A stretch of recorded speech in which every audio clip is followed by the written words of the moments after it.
하나님이 다윗을 왕으로 세우신 이유라는 제목으로 말씀을 드리고 합니다.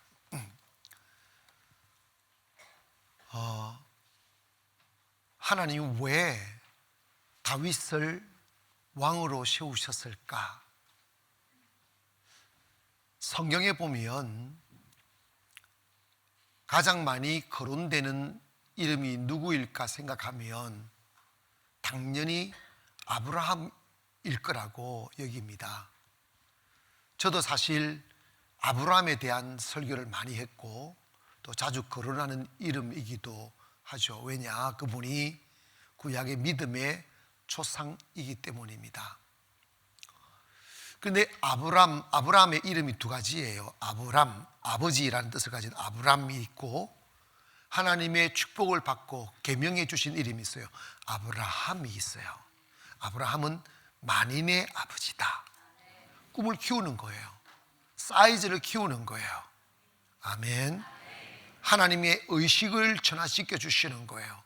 근데 그 아브라함과 아브라함 두 이름을 합해서 성경에 기록된 걸 보면 289번이 기록되어 있어요. 아브라함의 이름이.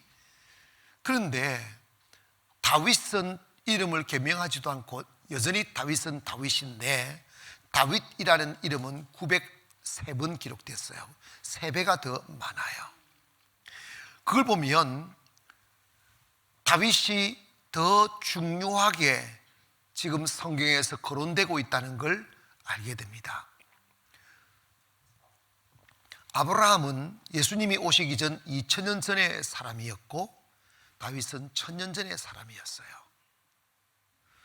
그런데 아브라함은 우리의 믿음의 틀을 닦는 사람이었고, 다윗은 예수 그리스도를 예시해 주시는 분으로 소개되고 있어요.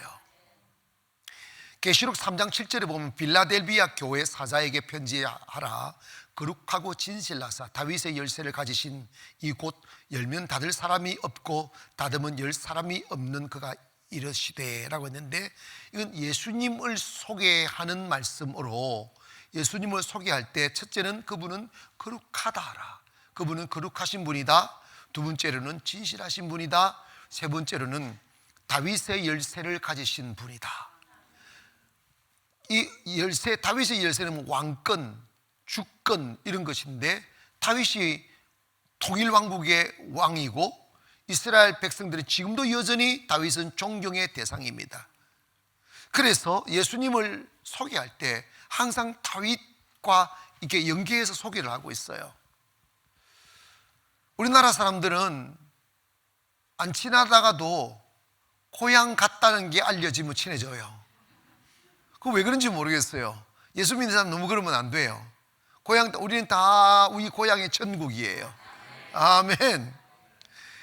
그런데 유독 다윗의 고향이 예루살렘인데, 예수님의 육신의 고향이 예루살렘이에요. 그리고 다윗은 양을 챘던 목자였는데 예수님도 우리의 목자라고 그러잖아요. 그죠? 다윗이 이스라엘의 천전지 원수의 나라 블레셋 장수 골리앗을 쳐 승리한 것처럼 우리의 영원한 원수 사탄의 마귀를 십자가를 통하여 소멸하신 분이 예수님이에요. 닮은 게 너무 많은 거죠.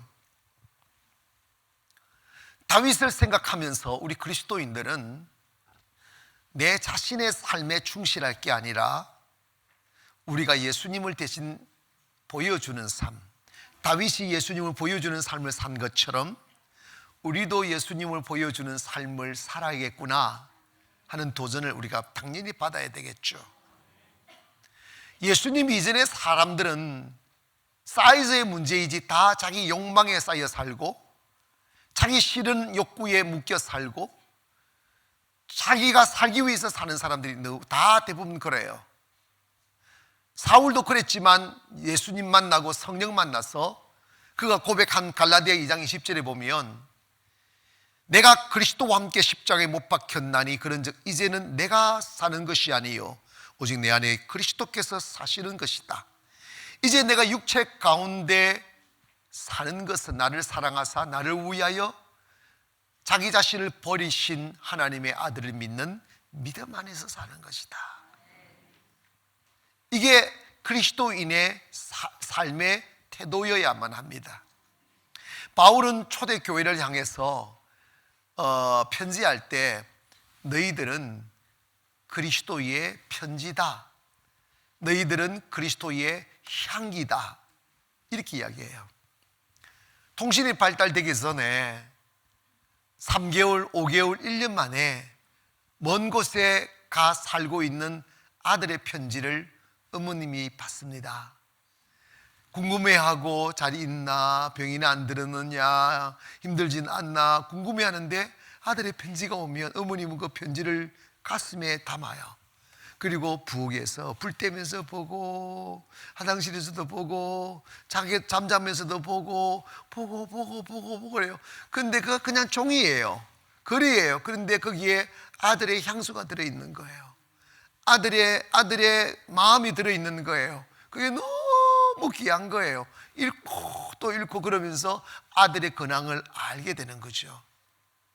세상 사람들은 예수님을 몰라요. 이래도 저래도 몰라요. 근데 세상 사람들 어떻게 우리를 알 수 있습니까?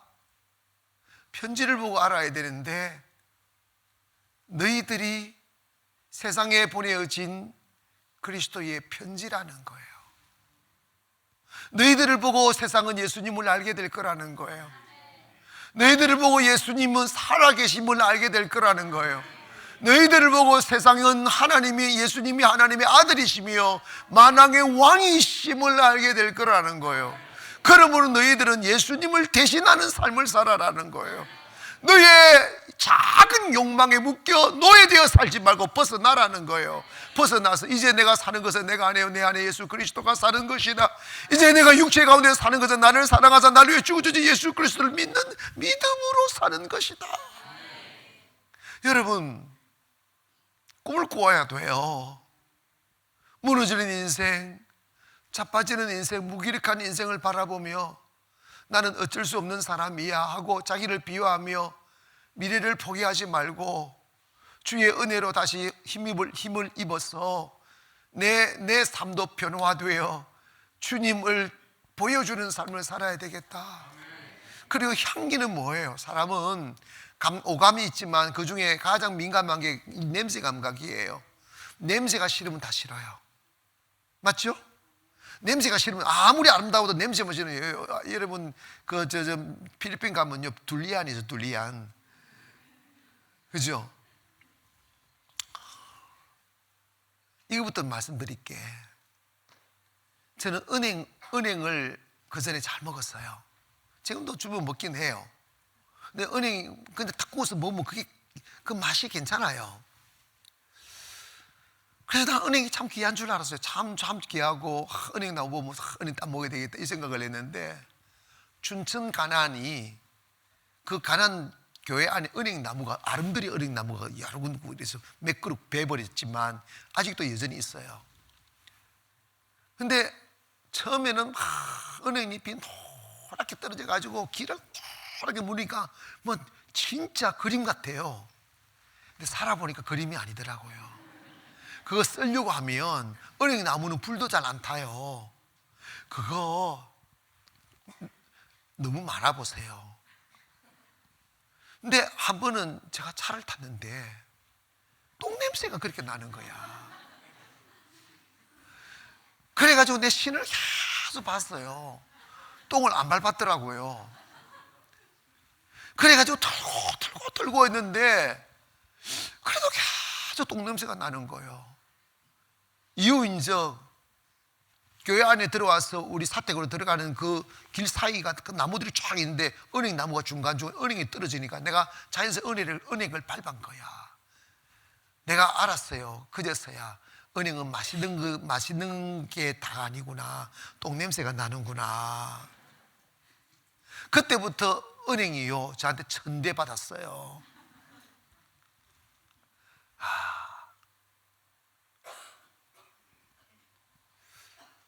둘리안 똥냄새 나요. 호텔에 못 가지고 들어가요. 처음에 둘리안을 먹어야 된다고, 둘리안이 몸에 좋다고 막 그래가지고 이게 몰라 똥냄새가 나더라고. 그럼 못 먹겠더라고. 근데 똥냄새도 먹어보니까 참 또 먹어지더라고. 사람이 있잖아요, 아무리 이쁜 여자도 계속해서 마음에서 똥냄새 나면 못 살아요. 아멘. 좀 못생겨도 마음이 향기로우면 살 수 있어요. 마음도 모르고 외모에 취해서 결혼했던 남자들 평생 얼굴에 지도 그리고 살아요. 왜 안 웃었어요? 의미를 모르세요?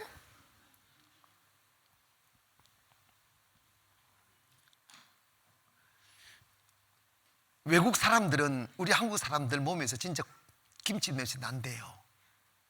몸에 비인 거예요. 양치해도 몸에서 난대요. 또 외국 사람들은 바다 냄새 나요. 근데 그 바다 냄새 오래되면 늦지고 역겨워요. 멀쩡하게 생긴 옆에 오면 냄새 다 나니까 싫은 거예요. 다 도망가는 거예요. 예수 믿는 사람들은 가까이 하면 할수록 향기가 나야 돼요. 향수 안 뿌려도 마음이 향기로워야 된다는 이야기죠. 마음이 아름다워야 돼요. 근데 그게 그렇게 되느냐고, 주님의 은혜가 임하면 돼요. 은혜가 임하면 돼요. 여러분, 교회 오시기 전에는 삶이 거칠고 모자람이 많고 부족함이 많다 보니까 힘드니까 까칠까칠했다가 교회 나오는 은혜 받으니까 믿음이 생기니까 마음에 여유가 생기잖아. 이게 사랑이 생기기 시작하는 거예요. 남편이 50일에 요즘은 뭐 원래 좋은 것이 계속되면 좋은 줄 몰라. 50일의 기적 일기했을 때 젊은 부부들이 그런 이야기들이 한번 돌았어요. 갑자기 아기들이 막 생겨난다고. 사랑이 생기는 거예요. 다윗이 그런 사람이었다는 거예요. 내가 이새의 아들 다윗을 만나니 내 마음에 맞는 사람이라. 마음이 딱 맞아야 돼요. 여러분, 기억하세요. 좀 의견이 충돌돼도 마음이 같으면, 꿈이 같으면 같이 살 수 있어요. 저는 좀 이상주의인 듯해요. 뭐냐면 안 맞아도 끝까지 살아야 돼. 내가 그러지 않아요.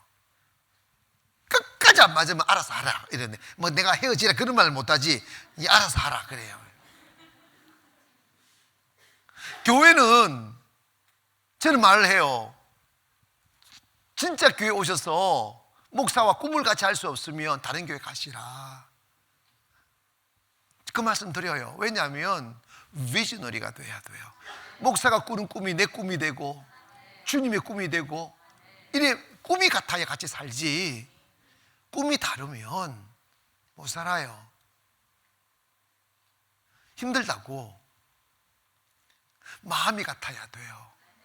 예수 믿는 사람들끼리 교회가 아름다우려면 사람은 다 자기 개성이 있잖아. 근데 그 다 개성 따지면 안 돼요. 다윗을 왜 그렇게 사랑하셨을까? 다윗을 어떻게 그렇게 축복하셨을까? 성경에 보면 하나님이 다윗과 함께 하셨더라, 하나님이 다윗과 함께 하셨더라, 이 말이 6번이나 기록되어 있어. 한 개인을 두고. 그리스도인들에게 있어서 가장 큰 축복은 하나님이 함께 주시는 거예요. 그만 받으면 돼요. 근데 왜 그랬었을까? 다윗은 하나님과 마음이 합한 자, 하나님의 마음에 자기 마음을 이렇게 합했다는 거야. 자기 고집 안 부렸다는 거죠.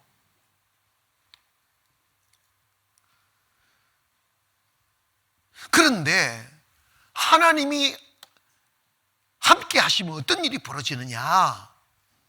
다윗이 왜 아주 초라한 목동에 불과했던 그가 왕이 되어 세계의 왕이 되었을까? 예수님을 대신하는 위대한 영적 지도자가 되었을까?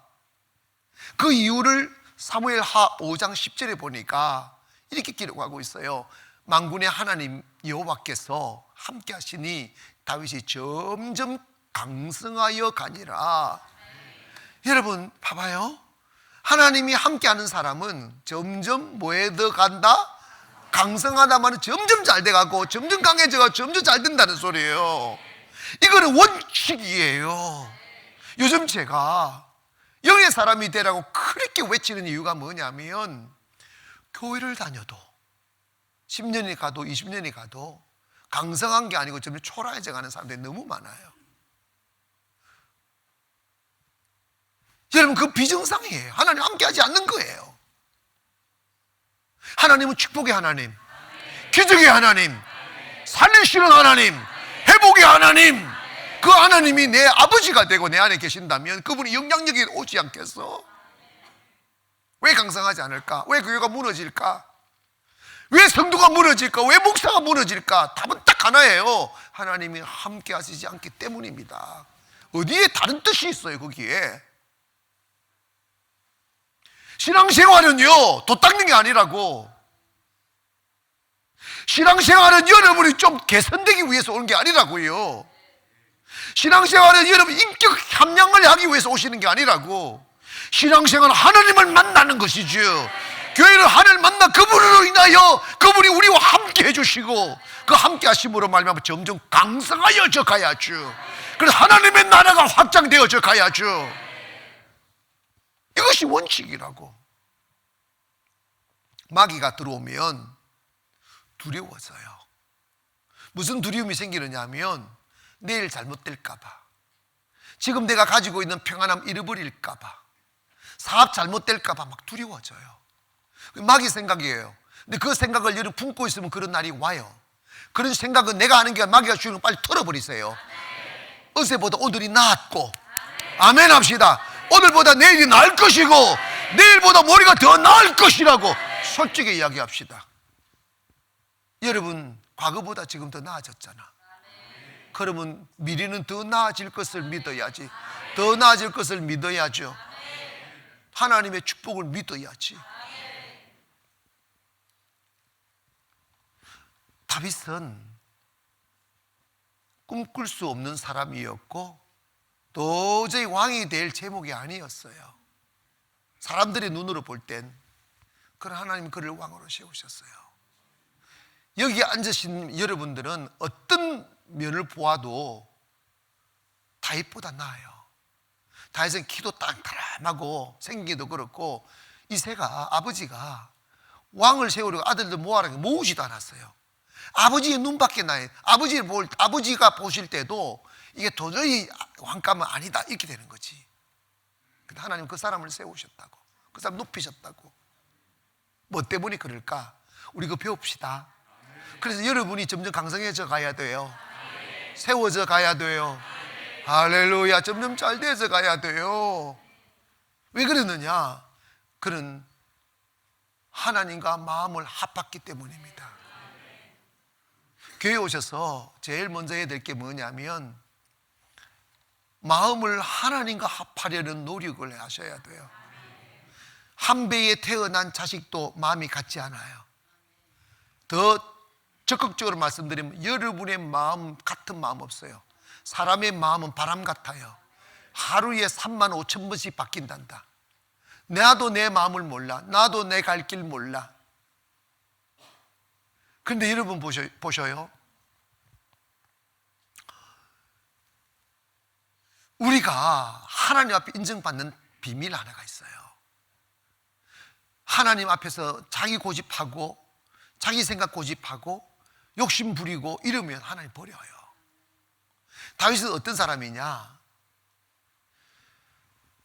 하나님이 사울이 교만함으로 패하시고 역사는 수레바퀴입니다. 한 사람이 영원히 갖고 있지 않아요. 축복은 돌고 도는 거예요. 자격 있는 사람으로 향하는 거예요. 할렐루야. 여러분, 이 세상 영원한 거 없어요. 하나님의 축복이 여러분으로 향하기를 원합니다.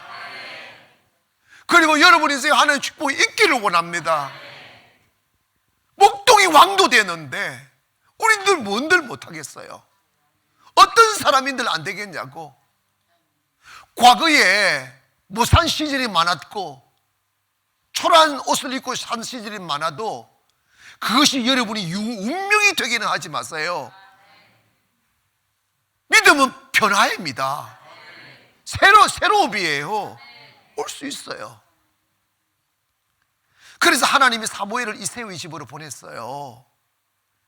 이새를 만나 하나님이 당신 가문에서 왕을 세우려 하니 아들들을 다 모아라고. 그러다 이새가 아들들을 다 모았어요. 다윗을 쏙 빼버렸어요. 왜? 감이 아니니까. 그러면서 딱 제일 장남을 딱 데리고 왔는데 키가 훔출하고 잘생기고 막 왕감이야, 왕감 모습으로는. 그래가지고 사무엘이 이 사람이니까 주님이 아니라는 거예요. 그래서 사무엘이 외모를 보고 판단하니까 사무엘상 16장 7절에 하나님 이렇게 말씀합니다. 여호와께 사무엘에게 이르시되 그의 용모와 키를 보지 마라. 껍데기 보지 마라. 아멘. 여자들요, 껍데기 보고 결혼했다가 인생요 평생 지도 그리고 얼굴에 시퍼런 멍들이고 산다? 껍데기 보지 마시오.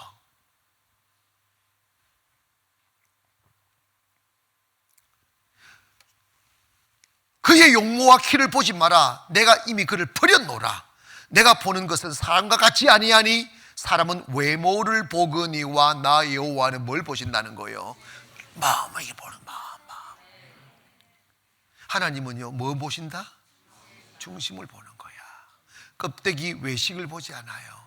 하나님은 우리 중심을 우리 폐부를 보신다고요. 폐부를 살핀다는 거예요. 사람 외모 보고 취해서 결혼했다가 인생 망가지는 사람 많아요. 그게 덩기 없어서, 속이 덩기 없어서 외모를 보고 또 하는 거야. 속이 든 사람은 중심을 보는 거야. 저 사람이 얼마나 진실한가, 저 사람이 얼마나 성실한가, 저 사람이 얼마나 정직한가. 사람은요 다 가난하게 태어나요. 하나님 아름다운 가슴 가지고 있어 언젠가 하나님 축복 주셔요. 축복이 오는 거예요. 씌우면 되는 거지. 축복은 옷과 같은 거죠. 그런데 다윗은 어떤 사람이냐? 다윗은 시편 5편 7절에 보니까 오직 나는 주의 풍성한 사랑을 힘입어 주의 집에 들어가 주를 경외함으로 성전을 향해 예배하리다. 주님을 경외하는, 주님을 사랑하는 사람이라는 거예요. 아멘.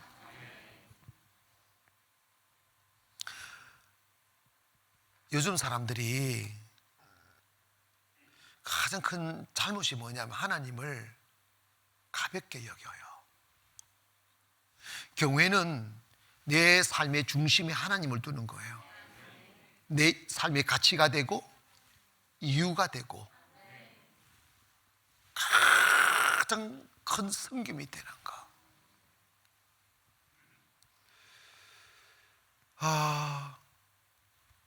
한 번은 왕이 탁 되어서 백향목으로 탁 꾸며진 아름다운 왕궁에서 살게 된 거죠. 그런데 정신을 차리고 탁 보니까 하나님의 임재의 궤가 텐트, 성막에 있는 거예요. 텐트 안에 있는 거예요. 하나님은 텐트 안에 사시는 걸 좋아해. 그러면 안 돼. 옛날에요 부모님들이 가난한 시절에 고기 딱 있으면 그걸 아무것도 자식한테 주면서 하는 말이 나는 고기 안 좋아한다고, 나 고기 안 좋아한다고 그러시면서 자식한테 고기를 먹였어요. 알고 보니까 고기를 안 좋아하시는 게 아니고 자식을 먹이려고 했던 거더라고. 이해가시죠? 하나님이 광야에 있을 때, 광야는 머물러 있는 곳이 아니잖아요. 움직여야 되잖아. 빨리 설치하고 빨리 거두어서 가지고 가고 하기 위해서 텐트를 가지고 하나님의 집을 만들어. 그게 성막이라고. 그런데 이제 나라를 세우고 딱 정하고 가나안 땅에 들어가서 나라를 세우고 하는데 왕궁은 화려하게 짓는데 여전히 하나님의 집은 텐트 안에 있는 거야. 그래서 다윗이 사무엘하 7장 1절에 보면 여호와께서 주의 모든 원수를 물리치사 왕으로 궁에 평안하게 살게 하신 때에 왕이 선지자 나단에게 이르되 볼지어다 나는 백항목 궁에 살거늘 하나님은 괴는 휘장 가운데 있도다. 이게 뭐냐면 하나님이 축복하사 나라를 세우게 하시고 왕국에 살게 했는데 돌아보니까 하나님의 집은 텐트거든. 그래서 나단 선지자한테 그 이야기하는 거야. 내가 어떻게 하나님 집은 텐트에다가 만들어 놓고 내가 이렇게 백항목으로 꾸민 왕국에 살 수 있느냐 이야기를 하는 거예요. 왜 그래요? 하나님 사랑하니까. 하나님 귀한 데 모시고 싶은 거지. 하나님 좋은 데 모시고 싶은 거지. 하나님 아름다운 곳에 모시고 싶은 거지. 여러분, 교회는 돈으로 짓는 게 아니고 교회는 사랑으로 짓는 것입니다. 하나님을 사랑하는 사람들이 하나님을 사랑하는 마음으로 내 집보다 더 아름다운 곳을 짓고자 하는 열망으로 세워가는 게 교회예요. 그 사람 복 받습니다. 가난하고 저주받은 가정들 보면요, 자기 집은 궁궐인데 교회에 빚세게끔 해도 모르는 체하고 다니는 사람. 교회에 뭐 좋은 거 하면 싸움합니다. 왜 이렇게 낭비를 하느냐고, 왜 이렇게 돈을 낭비하느냐고. 그 사람 마귀예요. 그러면 육체를 위해서 쓰는 거 안 아깝고 영혼을 위해서 쓰는 아깝습니까? 내 육체를 위해서 쓰는 거 안 아깝고 내 주님 하나님 내 사랑의 주님의 집 짓는 거 귀한 거 아깝냐고. 그 사람 사랑이 없어서 마귀가 들어서 그런 짓이에요. 우리는 할 수만 있으면 주의 집은 아름답게 지어야 돼요. 그게 맞습니다. 아멘. 나는 갈 수는 없으니까 동경으로 텔레비전에 나는 자연인이다 이걸 한 번씩 봤는데 보니까 자연인이 좋았어. 그런데 한 분이 자연인이라는 사람은요, 성공한 사람이 간 적이 없어요. 다 망가진 사람들이 자연가가 병들고 가난하고 사업 망하고 가정 깨지고 한 사람이 자연인으로 가더라고. 그런데 아내와 관계가 끊어져서 이렇게 헤어져서 혼자 살면서 그 나이가 70이 넘은 사람은 짐승처럼 막 나무 짊어지고 돌 이고 와가지고 막 집만 짓고 있는 거야. 왜 이렇게 집을 짓느냐 했더니 언젠가 내 아내가 돌아오면 이곳에서 공주처럼, 이미 할머니가 다 됐는데 무슨 공주겠어, 이미 공주처럼 내가 한번 살려보고 싶은 꿈이 있다. 그러나 젊었을 때 멋모르고 그렇게 싸우고 학대했지만 아직도 거기에 대한 그리움이 남아있는 거야. 집이라도 지어주고 싶은 거야. 내가 볼 때 짓기 전에 죽겠더라고. 그 사람 모습 보니까 단 하루도 아내가 와서 살지 못할 것 같더라고. 그럼에도 불구하고 사랑하는 마음이 남아있으니까 집 지어주고 싶은 거야. 그 집 지어주고 싶은 그것이 살게 하는 에너지인 거야. 성도가 복을 받으려면 어떻게 하면 주님의 집을 아름답게 세울 수 있을까? 첫째로 내 영혼의 집을 아름답게 세우는 거예요. 둘째로는 여러분, 우리 성전을 우리가 짓고 싶으신 주님의 명령이래. 주님, 우리 그래도 우리 사랑하는 거예요. 아멘 합시다. 다윗이 이런 이야기 했어요. 나는 내가 하나님의 집을 이렇게 텐트 안에다 둘 수 없다. 내가 어떻게 백향목 아름다운 궁에서 사는데 그럴 수 있냐 하면서 나단 선생님 보고 그렇게 막 이야기하는 거. 그때 하나님이 다윗, 너는 네가 성전을 짓고자 하는 마음이 있음이 내게 좋다 그랬어요. 하나님이 그걸 기뻐 받는다는 거예요. 어떻게 하든지 그 성전을 그렇게 하나님 집을 아름답게 짓고자 하는 것을 내가 기뻐한다. 그러나 나 너에게는 성전 짓는 거 허락할 수가 없다 합니다. 왜? 네가 너무 나라를 세우는 과정에서 전쟁을 너무 많이 했다. 너무 많은 사람을 죽였다. 그 피를 흘림이 너무 많기 때문에 성전 허락하지 않겠다고 했을 때, 그러면 포기한 게 아니고 다윗은 자기가 지을 수는 없어도 일생을 통해서 전 세계에서 성전을 짓는 제목도 좋은 자료들, 금, 은, 보석, 오만 것들을 다 모았어요. 다 모아서 지금은 그 돈으로 환산한 한 7조 원의 가치가 되는, 얼마? 7천억 도 아니고 7조 원이야. 7조 원에 되는 가치의 그 자료들을 다 모아놓고 자기 아들 솔로몬 때 그걸 가지고 짓게 만들었어요. 그게 다윗의 말. 그러니까 하나님 축복하는 거예요. 하나님을 사랑했기 때문에. 여러분, 남자가요, 사랑하는 아내가 있으면 그 사랑하는 아내한테 좋은 집 지어준다? 항토집 지어주고요. 요즘 항토집이 유행이더구만. 항토집 지어주고. 여러분, 내가 춘천에 그 우리 셀프타운 지을 때 중간에다가 항토방 내가 만들어 주려고 그래요. 그래가지고 이렇게 불 때 가지고 항토방 사막 항토 해가지고 오손도손 모여가지고 항토하면서 예배하고 찬송하라고. 뭐 맘만 먹으면 할 수 있죠. 그거는 어차피 항토 뭐 산에서 파가지고 하면 되니까. 우리 가서 짓자고요. 사랑하면 꿈이 생겨요. 아멘. 여러분, 하나님 사랑하면 어떻게 하면 하나님의 성전 참 아름답게 지을까? 이 꿈. 그런데 이런 봐봐요. 그리고 이런 고백을 해요. 시편 84편 10절에 보니까 주의 궁정에서의 한 날이 다른 곳에서의 첫날보다 나은즉 악인의 장막에 사는 것보다 내 하나님의 성전 문지기로 있는 것이 좋다. 다윗은 성전을 짓고자는 꿈만 있은 게 아니고 성전을 그렇게 좋아했어요.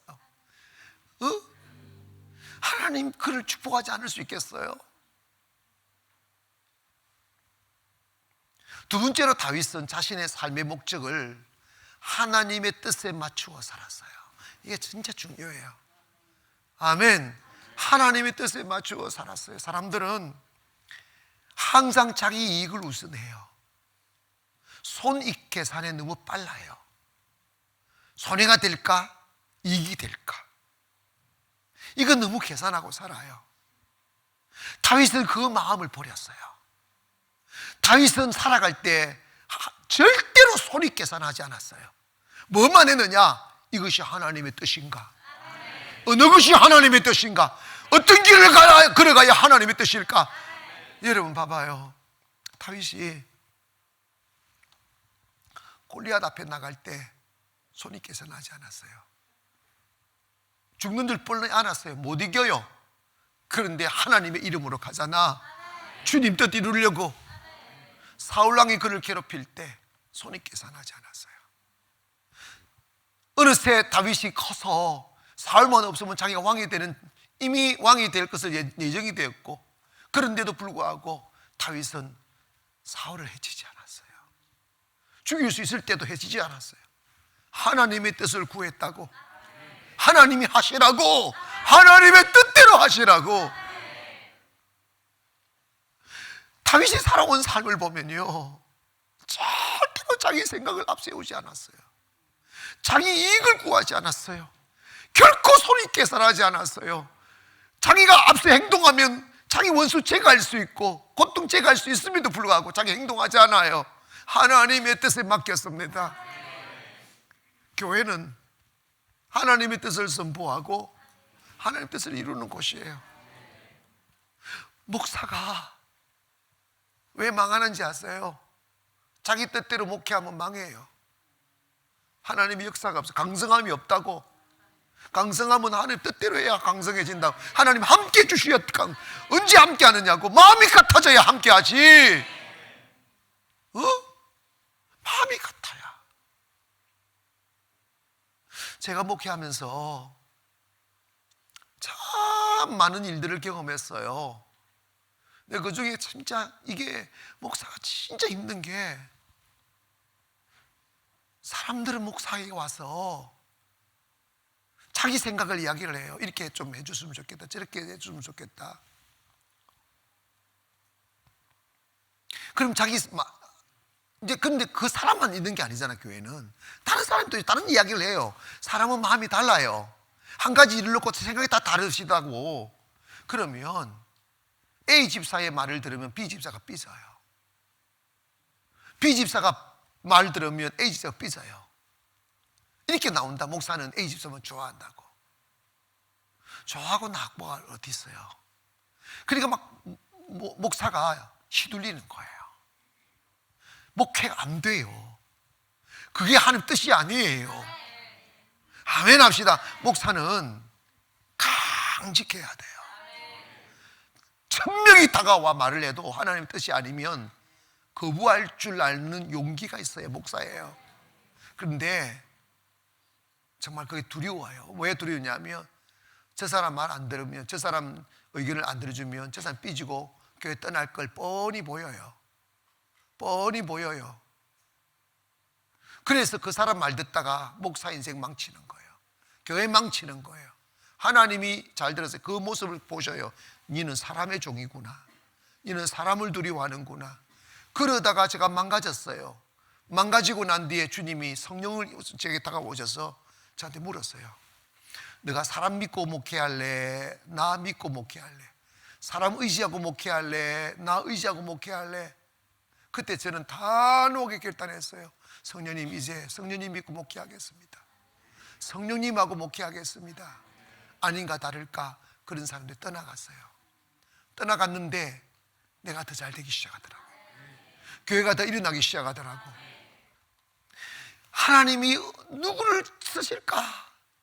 자기 생각, 자기 고집, 자기 뜻 버리고 하나님의 뜻에 맞추려고 하는 사람이에요. 목사가, 가장 어리석은 목사가 누구냐면 자기 고집이 있는 목사예요. 목회는 자기 뜻을 이루는 게 아니에요. 이걸 빨리 깨달아 성공해요. 목회는 자기 이상을, 나는 선교가 목적이다. 선교가요, 개인의 야망이 되는 사람이 있어요. 그러면 안 돼요. 나 그러다가 망한 사람이에요. 그는 자기 위세예요. 아니에요. 하나님의 뜻대로 가야 돼요. 어? 제가 부탁하건대 성도는 많고 목사는 한 사람이니까 여러분이 저한테 와서 내 뜻 좀 맞춰달라고 좀 곤란한 질문 좀 안 했으면 좋겠어요. 나는요 그걸 너무 많이 뒤우고 알아서 속으로 욕해요. 저 미친놈 새끼 이런다. 내가 네 종이냐? 이렇게 나와요.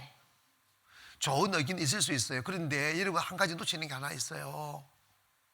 하나님이 역사할 때는 논리에 맞아서 역사하지 않더라고요. 그게 여러분 모르는 거예요. 가능성이 있어서 이루어지는 게 아니더라고. 하나님의 방법은 논리에 맞지 않아요. 불가능해요. 그런데 믿음으로 가니까 하나님이 함께 하사 감성하게 하는 거야.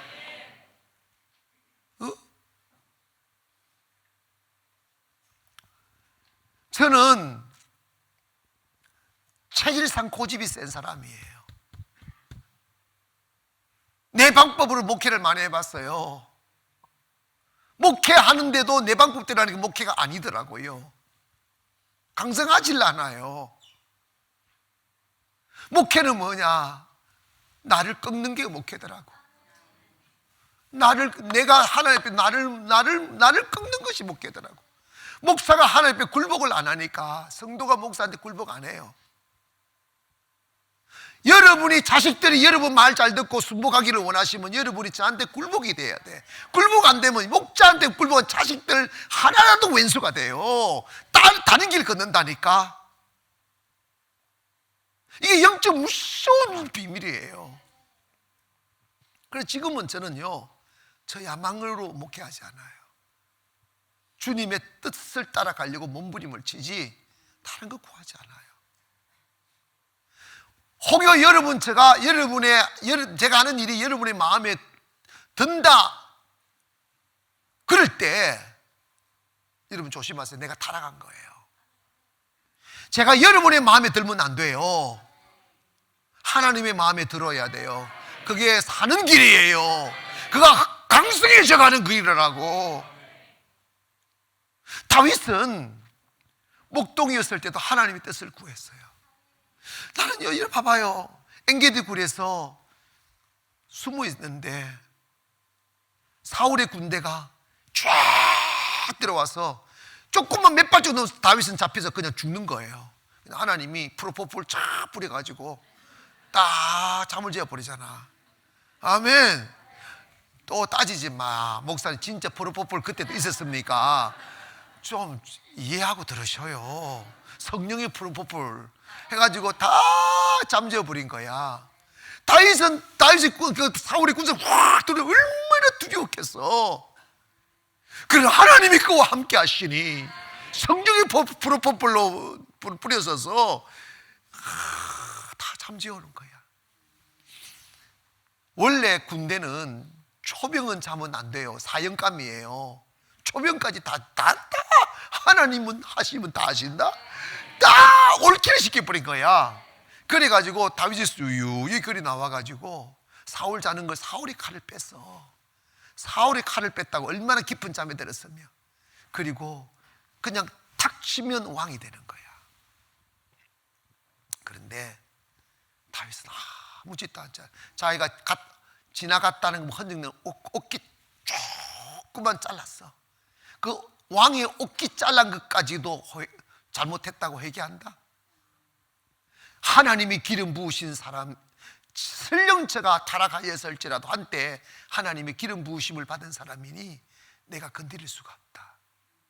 그러면서 옷깃 조금 잘라서 저 건너편 산꼭대기에 올라가지고 왕을 불러. 왕이시여, 왕이시여, 당신 옷깃을 보라고.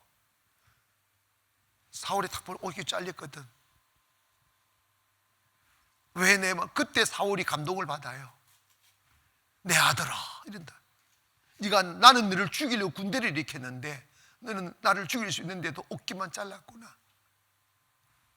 그런데도 불구하고 귀신이 씌니까, 불순종하니까 귀신 들어간, 귀신이 씌니까 또 다윗 죽이려고 하잖아.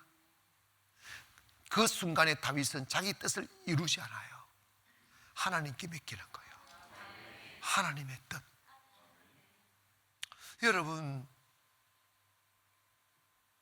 여러분의 가정에 하나님의 뜻이 이루어지게 하시고, 여러분의 개인의 삶을 통하여 하나님의 뜻이 이루어지기를 바라기를 원합니다. 그 사람이 강성해지는 거예요. 잔머리 굴리면 안 된다니까. 인생을 살면서 손이 깨서하지 마세요. 자기에게 빠르지 말라고. 하나님의 뜻을 구하시라 이 말이야. 마지막으로 다윗은 일생을 살면서 예배자의 삶을 살았어요. 이게 비밀이에요. 사람의 마음은 초석으로 변하지만 그 자리에 머물게 할 수 있는 방법이 예배예요. 뭐라고? 시편 5장 7절 오직 나는 주의 풍성한 사랑을 힘입어 주의 집에 들어가 주를 경외함으로 뭐 한다고 했어요? 성전을 향하여 예배하리이다. 다윗의 일생을 보면 다윗이 가장 슬퍼할 때가 언제냐면 사울에게 쫓겨다니다 보니까 예배를 제대로 못 드리는, 성전으로 못 들어가는 거야. 성전에 들어가는 미치광이 지까지 했다고. 예배 가기 위해서 그는 다윗은 전쟁터에서도 예배했고요, 예배를 신 적이 없어. 근데 쫓겨다니니까 산에서, 동굴에서, 계곡에서 있으니까 제대로 예배를 못 드리니까 예배 드리지, 제대로 혼자서 예배 드리면서도 이 성전에 들어가서 예배 드린 것을 너무 그리워한 거예요. 울고 또 울어요. 그리고 시편 22편 27절에 보니까 땅의 모든 끝이 여호와를 기억하고 돌아오며 모든 나라의 모든 족속이 주 앞에서 예배하리니, 다윗의 꿈이 뭐냐면 모든 땅의 모든 족속들과 열방들이 여호와께로 돌아와 예배하는 나라, 예배하는 민족, 예배하는 세계를 만드는 게 다윗의 꿈이다. 또 여러분, 지금 우리 대한민국 교회의 큰 위기는 예배의 중요성, 예배를 쉬는 거야. 예배를 줄이는 거요. 저와 우리 교회 꿈이 있어요. 새성전에 지하 1층에다가 1000명 들어가는 공간을 만들어요. 본당은 3000석이 되지만 해서 거기서 매일 1000명이 모여 성령 안에서 예배 드리는 것을 꿈꾸고, 그걸 위해서 요즘 우리도 200-300명이 매일 지금 우리 이 성전에 드리잖아. 매일 드리는 거예요. 그게 얼마나 큰 축복인지 아십니까? 시편 119편 164절에 보니까 주의 의로운 규례로 말미암아 내가 하루에 7번씩 주를 찬양한다. 하루에 7번씩 찬양한다 말은 예배한다는 뜻이야. 여러분, 인간의 몰락은 예배 중단에서 와요. 여러분, 코로나 때문에 예배 못 드린다, 그거 막이에요. 사람 없어 예배 안 드린다. 예배가 사람 모으는 겁니까? 사람이 모여. 여러분, 저는요 50일의 기적이나 읽어갈 때 제일 처음에 주님, 내가 50일 동안 매일 예배를 드린다고 생각하니까 몇 명이나 모일까를 고민이 되는 거예요. 10명 많이 모여 15명밖에 안 모이겠더라고 처음에. 그리고 막 갈등이 되는 거예요. 내가 50일을 시작하면 50일 동안 어디 가지도 못하고 여기 꽉 매여야 되는데 10대면 그것도 쓸만한 사람이 모일 것 같지 않고 밤이니까 찾는 이가 없는 사람들, 그런 사람들만 모일 듯 하더라고. 그때 주님이 카페 기도하는데 이런 말씀을 하시는 거예요. 예배는 사람을 모으기 위해서 하는 게 아니다. 예배는 그냥 네 혼자 나와 대화하는 거다. 그 마음으로 시작한 게 50일의 기적이에요. 그러니까 사람들이 많아지는, 점점 많아지죠. 여러분, 예배는 나와 주님과의 교제예요. 예배가 생명의 통로요, 축복의 통로요, 회복의 통로예요. 예배가 중단돼 모든 게 중단돼 버리는 거예요. 예배 살려야 됩니다. 다윗은 일생을 통하여 예배자가, 그는요 그 뭡니까, 목동으로 있을 때도 매일 금문고 타면서 찬양했어요. 그 찬양이 예배예요. 어디 가나. 제가 조금 복을 받는 사람 같잖아. 제가요 찬양 얼마나 많이 했는데, 기타 치면서 혼자서 찬양 많이, 외로워서 찬양하고 슬퍼서 찬양하고 슬퍼, 계속 다 찬양한 거야.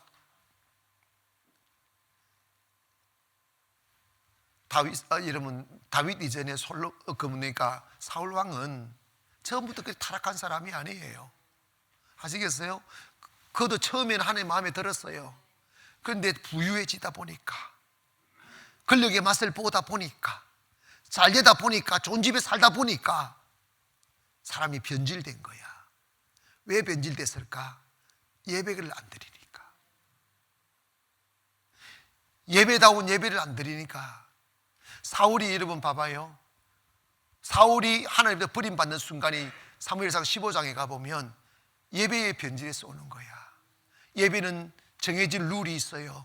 하나님의 종이 있어야 되고, 그런데 자기가 하려고 하다가 버려버리는 거예요. 그래서 귀신 들어와서 죽는 거예요. 예배의 실패입니다. 뭐의 실패? 예배의 실패. 예배는 굴복이에요. 순복이에요. 내가 왕이라고 마음대로 할 수 있는 게 아니에요. 예배는 하나님을 하나님 되게 하는 거예요. You are my king.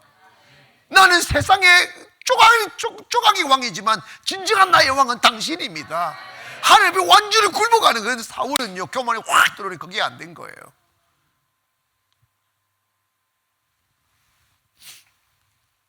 결국은 예배 변질되니까 인생 망치는 거예요.